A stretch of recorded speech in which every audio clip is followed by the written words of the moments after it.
കോന്നി തണ്ണിത്തോട് പാതയിൽ പയ്യനാമണിൽ നിന്നും 2.5 കിലോമീറ്റർ ഉള്ളിലാണ് ഏക്കർ കണക്കിന് വിസ്തൃതി വരുന്ന ചെങ്കുളം പാറമട.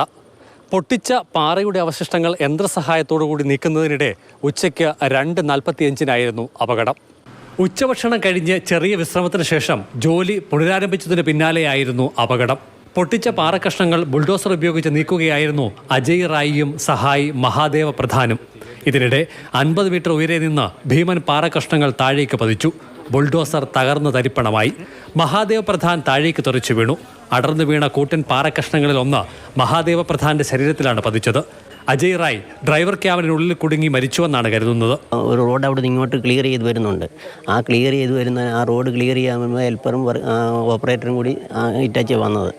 ആ സമയത്താണ് മാന്തിക്കൊണ്ടിരുന്നപ്പോഴായിരിക്കും ആ ഷെയ്ക്ക് കൊണ്ടായിരിക്കും ചിലപ്പോൾ മേളിൽ നിന്നുള്ള പീസ് അടന്ന് താഴെപ്പോയത്.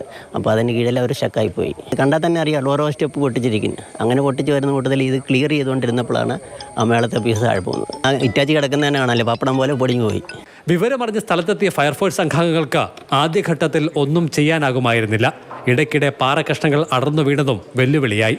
6 മണിയോടെ വെല്ലുവിളികൾ കണക്കിലെടുക്കാതെ തൊഴിലാളികളുടെ സഹായത്തോടെ ഫയർഫോഴ്സ് സംഘാംഗങ്ങൾ അപകട സ്ഥലത്തെത്തി. യന്ത്രസഹായത്തോടെ കൂറ്റൻ പാറകളിലൊന്നും നീക്കി.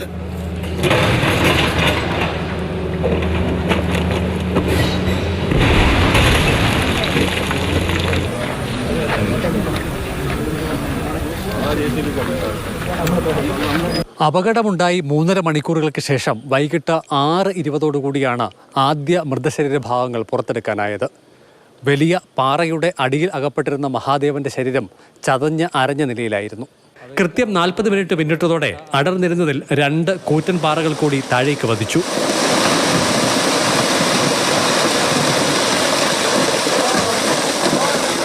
ഇതോടെ രാത്രി ദൗത്യം ദുഷ്കരമായി.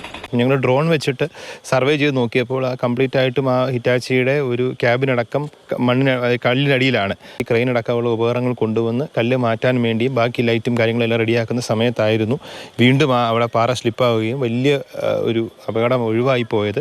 പത്തനംതിട്ട സ്വദേശി മത്തായി കുഞ്ഞിൻ്റെതാണ് പാറമട. മകൻ ടോമിന്റെ പേരിലാണ് പൊട്ടിക്കുന്നതിനുള്ള ലൈസൻസ്. കോടതി വിധിയുടെ അടിസ്ഥാനത്തിലാണ് പാറമട പ്രവർത്തിച്ചു വന്നത്. കഴിഞ്ഞ മാസം 30-ാം തീയതി ആയപ്പോഴേക്കും ഇതിൻ്റെ ക്രഷർ യൂണിറ്റിനുള്ള അനുമതി തീർന്നതാണ്. അത് 2026 ജനുവരി വരെയാണ് ഇപ്പം നിലവിൽ പാറമട പ്രവർത്തിക്കാനുള്ള ഒരു അനുമതി കോടതിയുടെ അനുകൂലത്തിൽ കിട്ടിയിരിക്കുന്നത്. നമ്മൾ പരാതി കൊടുത്തിട്ട് പോലും നിലവിൽ ഇത് പ്രവർത്തിക്കുന്നുണ്ട്. ആരും തന്നെ ഇതിനകത്ത് ഒരു തരത്തിലുള്ള നടപടിയും സ്വീകരിച്ചിട്ടില്ല. ജില്ലാ കളക്ടറുടെ നിർദ്ദേശാനുസരണം NDRF സംഘം സ്ഥലത്തെത്തിയിട്ടുണ്ട്. യന്ത്രസഹായത്തോടെയാകും നാളത്തെ തിരച്ചിൽ. അത് ഏറെ വെല്ലുവിളി നിറഞ്ഞതുമാണ്. നിലവിൽ ഈ പാറയുടെ കണ്ടീഷൻ നമുക്ക് നോക്കണം.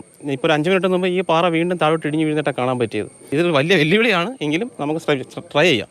നാളെ രാവിലെ 7-ന് ദൗത്യം പുനരാരംഭിക്കും. ക്യാമറമാൻ ജയചന്ദ്രൻ പുല്ലമ്പാറയ്ക്കൊപ്പം CK അഭിലാൽ, മാതൃഭൂമി ന്യൂസ്.